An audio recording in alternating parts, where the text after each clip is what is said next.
बिस्मिल्लाहिर्रहमानिर्रहीम।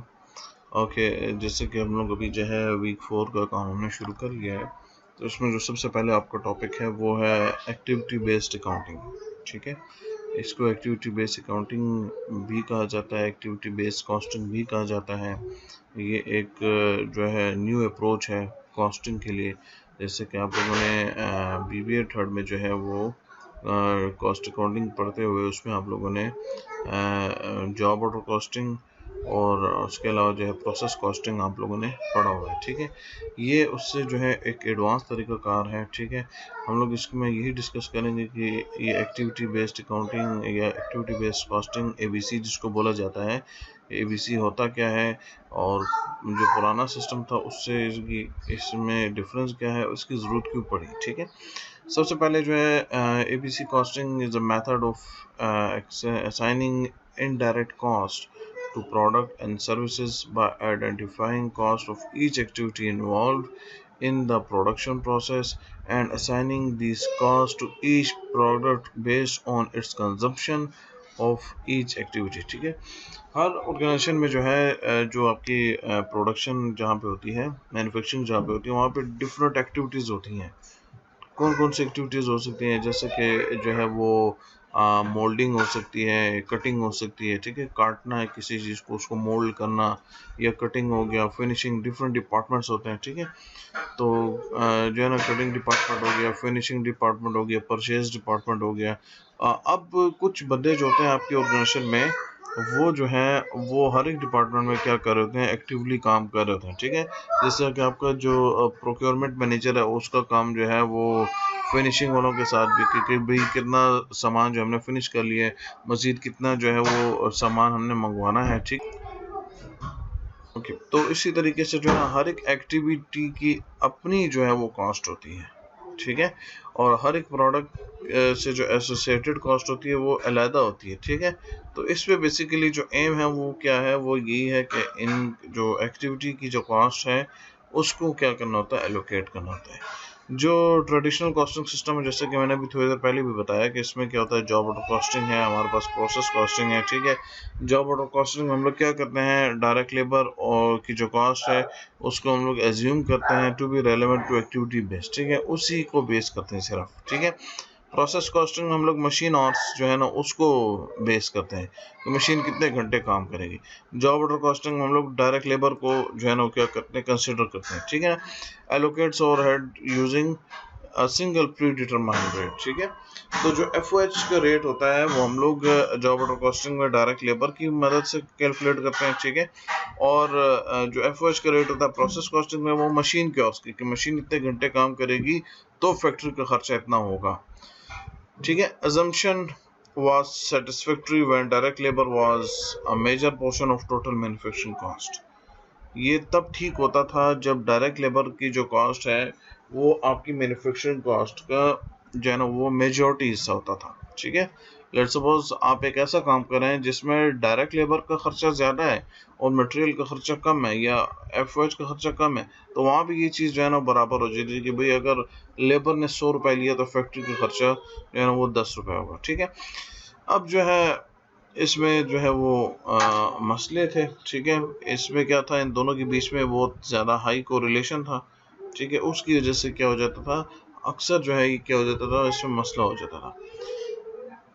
The need for a new approach. ठीक है, अब अगर आप लोग ये देखें तो ये ट्रेडिशनल सिस्टम है कि ओवरहेड का जो रेट है वो बेस कर रहा है डायरेक्ट लेबर या डॉलर्स पे। ठीक है, डायरेक्ट लेबर आवर्स पे, या जो अमाउंट हम उसको दे रहे हैं और वो किसको इफेक्ट कर रहा है, प्रोडक्ट को कर रहा है। ठीक है ना, वो जो प्रोडक्ट है उसका जो ओवरहेड रेट है वो बेस कर रहा है सिर्फ एक इसके ऊपर, डायरेक्ट लेबर आवर्स, और आपके पास जो है जो आपके पास डायरेक्ट लेबर इन डॉलर्स है। ठीक है, मतलब जो पेमेंट हम लोग डायरेक्ट लेबर को कर रहे हैं और जो क्या कहते हैं उसको, जो आवर्स जो हैं मशीन के आवर्स हैं, या जो आपके पास डायरेक्ट लेबर के आवर्स हैं, ये उसको बेस कर रहा था।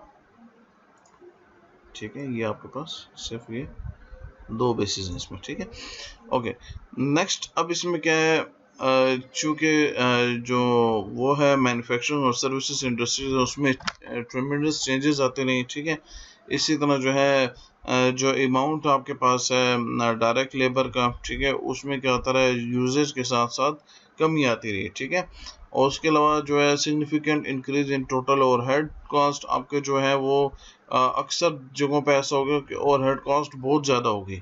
ओवरहेड कॉस्ट आपकी क्यों ज़्यादा होगी? देखें, ओवरहेड कॉस्ट आपकी इसलिए ज़्यादा होगी ना कि पहले ऐसा होता था कि भाई आपके पास जो है वो ह्यूमन रिसोर्स जो है वो फिजिकल रिसोर्स की निस्बत ज़्यादा काम करते थे। ह्यूमन रिसोर्स और फिजिकल रिसोर्स क्या है? You know it better. Human resource जो है वो लेबर हो गया और फिजिकल रिसोर्स जो है वो आपके पास मशीन्स हो गई, एसेट्स हो गई। अब जैसे जैसे टेक्नोलॉजी में इंक्रीज आता गया या टेक्नोलॉजी जो है चेंज होती गई, तो जो है आपके फिजिकल रिसोर्सेस ने जो है वो ह्यूमन रिसोर्स की जगह ली, ठीक है। आपने अपने पास जो है मशीन ज़्यादा कर ली और ह्यूमन जो है वो आपने कम कर लिए। उसका भी एक रीज़न है कि आपको जो है ह्यूमन से ज़्यादा मशीन पर ट्रस्ट है कि मशीन का रिजल्ट जो एक्यूरेट आएगा, ठीक है, ऐसा ही है। तो इसकी वजह से टोटल ओवरहेड कॉस्ट जो है वो इंक्रीज हो गई और वहाँ पे ये जो सिस्टम है वो फ्लॉप होना शुरू हो गया। Inappropriate to use plant-wide predetermined overhead rates when a lack of correlation exists। ये correlation basically है क्या, ये किस वजह से आ रहे हैं, ये हम लोग अभी जो है वो आगे इसको ज़्यादा डिटेल में डिस्कस करेंगे, ठीक है। Complex manufacturing process may require multiple allocation basis। जब आपका मैन्युफैक्चरिंग प्रोसेस कम्प्लेक्स हो गया तो आपको क्या चाहिए था? मल्टीपल एलोकेशन बेसिस चाहिए थी, और उस अप्रोच को हम लोग क्या बोलते हैं? ABC। ये वो ABC नहीं, it is activity based cost, ठीक है, ओके। अब एक्टिविटी बेस्ड कॉस्टिंग करता क्या है? Allocates overhead to multiple activity cost and pools, ठीक है। ये कॉस्ट पूल्स क्या होते हैं, हम लोग अभी इसी को आगे पढ़ते हैं।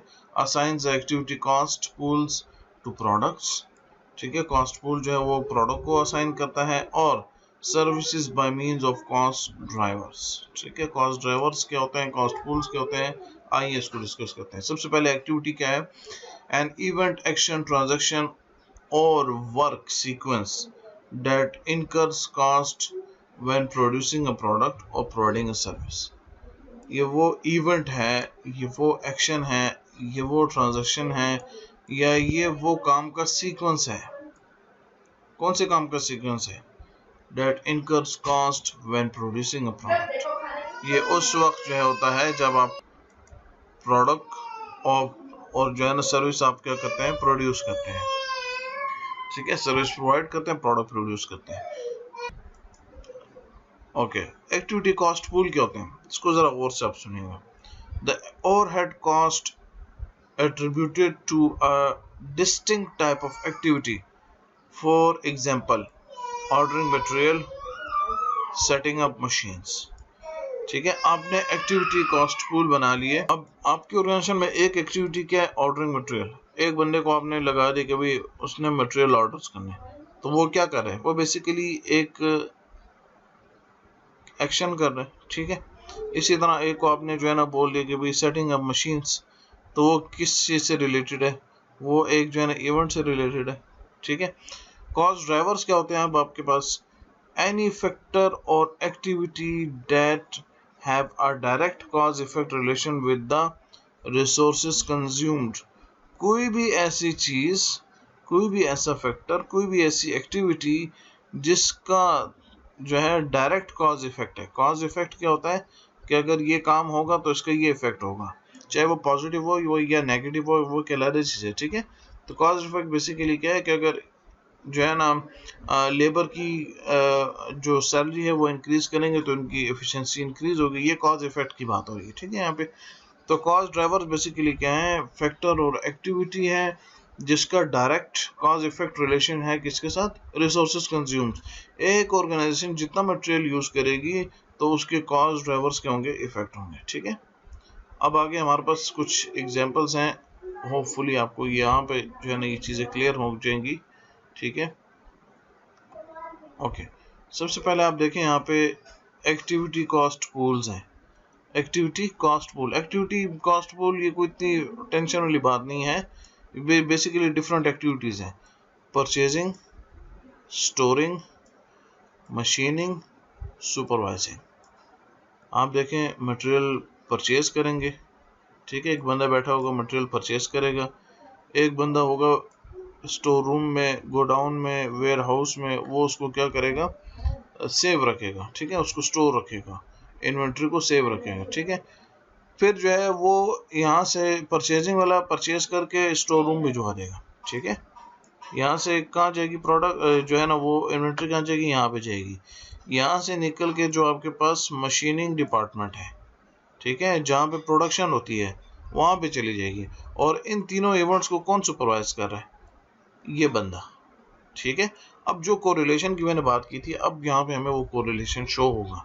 देखें, अब नंबर ऑफ परचेज ऑर्डर जो है, ये हमारे पास दो प्रोडक्ट्स हैं, ठीक है, एक्सल्स एंड स्टीयरिंग व्हील्स, ठीक है।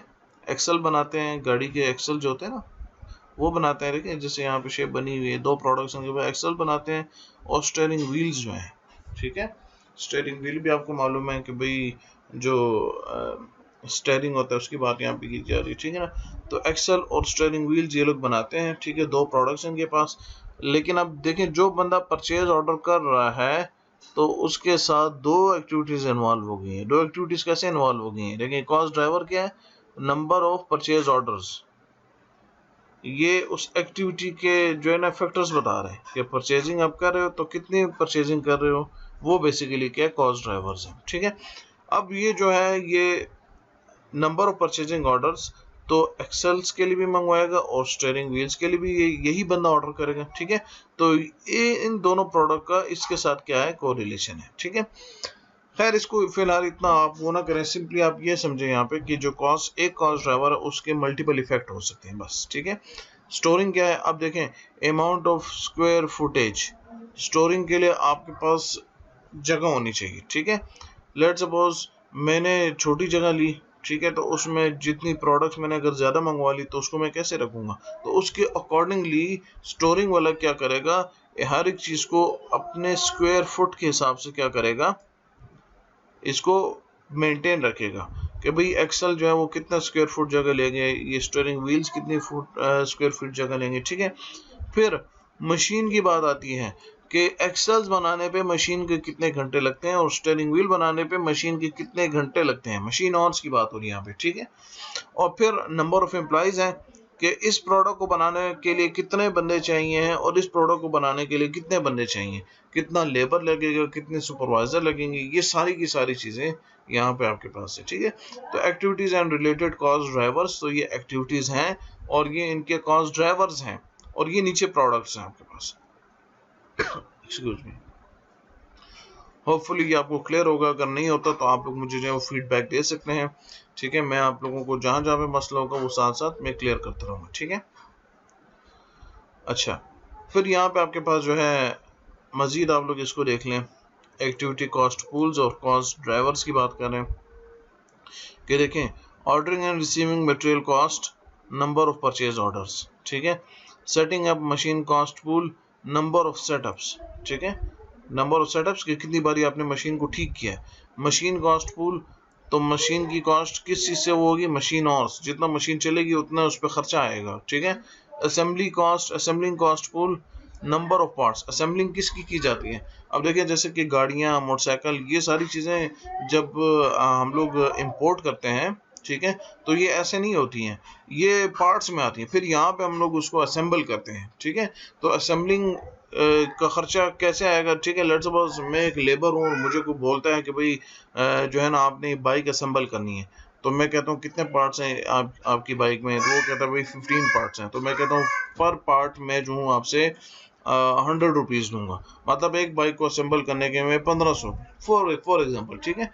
तो असेंबलिंग कॉस्ट जो है वो डिपेंड करती है किसके ऊपर, नंबर ऑफ पार्ट्स के, okay. Inspecting and testing cost pool, तो इंस्पेक्शन भी होता है, टेस्ट भी होता है, ठीक। लेट्स सपोज आप एक प्रोडक्ट बना लेते तो खामखा उसको जो है आपने इंस्पेक्ट भी करना है, आपने उसको जो है ना वो उसकी टेस्टिंग भी करनी है, ठीक है। अब मेरे एक टीचर थे, ये एग्जांपल तो मुझे देनी नहीं चाहिए लेकिन फिर भी मैं आपको समझाने के लिए एग्जांपल दे रहा हूँ कि मेरे एक टीचर थे, वो पाकिस्तान टोबैको कंपनी में जो है वो काम करते थे, ठीक है। तो उनकी ड्यूटी क्या होती थी? उनकी ड्यूटी होती थी कि 100 सिगरेट जो बन के आते थे उसमें से एक वो टेस्ट करते थे कि भाई ये ठीक है कि नहीं। तो वो क्या कर रहे थे, वो इंस्पेक्टिंग एंड टेस्टिंग कर रहे हैं।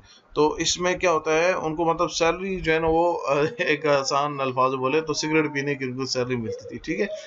तो नंबर ऑफ टेस्ट पे ये डिपेंड करता है कि आप कितने टेस्ट करें। उसके अलावा अगर हम लोग इस एग्जांपल को छोड़ दें तो उसके अलावा और भी डिफरेंट एग्जांपल्स हैं। लेट सपोज जो है ना गवर्नमेंट ने रोड बनाया है, ठीक है। अब वो इंस्पेक्शन के लिए जो टीम आती है तो वो आके डिफरेंट जगहों से पीसेस उठाती हैं और उनके पास इक्विपमेंट होता है। तो इक्विपमेंट जो है वो मतलब जितना उसको इस्तेमाल करेंगे उतना, जितना नंबर ऑफ टेस्ट ज़्यादा होंगे उतनी कॉस्ट बढ़ेगी उसकी, ठीक है। तो ये इसका मतलब ये भी हो सकता है, ठीक है। पेंटिंग कॉस्ट पूल जो है नंबर ऑफ पार्ट्स, ठीक है। और उसके अलावा supervisor cost, supervising cost pool जो है डायरेक्ट लेबर आवर्स, लेबर जितने ज़्यादा घंटे काम करेगा उतना सुपरवाइजर की कॉस्ट भी क्या होनी चाहिए, बढ़नी ही चाहिए, ठीक है। अच्छा, कॉस्ट पूल्स और कॉस्ट ड्राइवर्स के एक और एग्जांपल मैंने यहाँ पे रखी है, ऊपर भी मौजूद है, नीचे भी मैंने ये एक और जो है ना आप लोगों की आसानी के लिए रख दी यहाँ पे कि देखें आपके पास जो एक्टिविटी कॉस्ट है वो प्रोडक्शन आपके पास एक एक्टिविटी है, मार्केटिंग एक्टिविटी है, रिसर्च एंड डेवलपमेंट एक्टिविटी है, उसके अलावा कस्टमर सर्विस जो है वो आपके पास एक्टिविटी है, परचेजिंग एक्टिविटी है, मटेरियल हैंडलिंग एक्टिविटी है। और फिर इसके कॉस्ट ड्राइवर के प्रोडक्शन में देखो नंबर ऑफ यूनिट्स होते हैं, नंबर ऑफ मशीन स्टार्टअप्स होते हैं, number of electricity units consume होते हैं। मार्केटिंग में क्या क्या होता है, sale, number of sale personal होते हैं, उसके अलावा नंबर ऑफ सेल्स ऑर्डर होते हैं। रिसर्च एंड डेवलप में आप कितने प्रोजेक्ट्स पे रिसर्च कर रहे हो, पर्सनल और स्पेंड ऑन प्रोजेक्ट्स कि कितने घंटे जो है ना वो आपके एम्प्लॉयज़ ने प्रोजेक्ट्स पे लगाए हैं। Technical complexities of the project. Customer services में क्या है, नंबर ऑफ सर्विस कॉल्स, ठीक है, number of product served and और स्पेंड ऑन सर्विसिंग प्रोडक्ट्स, ठीक है। परचेजिंग में क्या, number of purchase orders, material handling में नंबर ऑफ मटेरियल रिक्विजिशंस। तो ये बेसिकली क्या है, डिफरेंट एक्टिविटीज हैं और उनके कॉस्ट ड्राइवर्स हैं। कॉस्ट एक्टिविटी पूल्स, ये पूल्स हैं और इनमें डिफरेंट जो है वो ड्राइवर्स हैं, ठीक है। अब जो है हम लोग जनरल बात करते हैं कि इसका फ़ायदा क्या है एबीसी का। More accurate product costing through use more cost pools to assign overhead cost, enhanced control over overhead cost, better management decision, ठीक है। सब चीज़ें आपके लिए जो है ना वो कंट्रोल में हो जाती है, ठीक है। आपको एक एक चीज़ की कॉस्ट का पता होता है। नेक्स्ट है लिमिटेशंस। हर एक चीज़ के कुछ फ़ायदे होते हैं, साथ साथ उसकी कुछ लिमिटेशंस भी होती है। Can be expensive to use, एक छोटी ऑर्गेनाइजेशन में ये फिर चीज़ नहीं चल सकती, ठीक है। And sir arbitrary allocation continue, ठीक है। फिर भी जो है ना आप जो है ना वो इसकी एलोकेशन जो होती है कॉस्ट की वो डिफरेंट तरीक़ों से कंटिन्यू रखते हो फिर भी, ठीक है। और कब इसको यूज़ किया जाता है, प्रोडक्ट लाइन जब आपकी जो है वो different in volume and manufacturing complexity होती है आपके पास, ठीक है। मतलब मैन्युफैक्चरिंग बहुत सारी चीज़ें प्रोडक्ट जो बहुत से प्रोडक्ट्स लाइन है आपकी और मैन्युफैक्चरिंग जो है वो काफ़ी कम्प्लेक्स है, ठीक है। और बहुत सी प्रोडक्ट आप बना रहे हो तो वहाँ पे आप क्या करते हो, यूज़ करते हो एबीसी कॉस्टिंग यूज़ करते हो। Product line are numerous and diverse, ठीक है। मतलब डिफरेंट किस्म की प्रोडक्ट्स आपके पास, सिर्फ एक तरह की नहीं है, ठीक है। अब जैसे पेप्सी कोला की एग्जांपल आप उठा रहे हैं तो पेप्सी कोला जो है वो पहले जो है कोला की अगर प्रोडक्ट्स देखें तो कोला में जो है ना पेप्सी कोला है, आपके पास 7 अप है, ड्यू है, उसके अलावा जो है आपके पास जो मरिंडा है, ठीक है। और फिर उसके बाद दूसरी जो प्रोडक्ट लाइन है उनके पास वो है आपके पास ये लेज वगैरह, ठीक है। फिर लेज में डिफरेंट हो गया वेवी, और फिर जो है ना आपके पास साल्टी और चीज़ फ्लेवर, डिफरेंट फ्लेवर्स हैं, ठीक है। और उसके अलावा जो है ना के बाद मिनरल वाटर भी हो गया।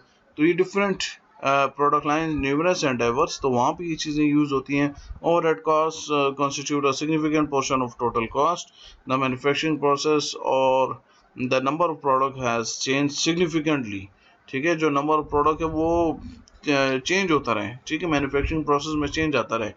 प्रोडक्शन और marketing managers are ignoring data providing the existing system, ठीक है। तो यहाँ पे इन जगहों पे जो है ना वो यूज़ किया जाता है, ठीक है। अब नेक्स्ट जो हमारे पास होगा इसके हम लोग इम्प्लीमेंटेशन के स्टेप्स और इसके ऊपर एक्सरसाइज स्टार्ट करेंगे, ठीक है। और जो है ना कोई भी क्वेश्चन आपका हो तो you can ask. Thank you so much.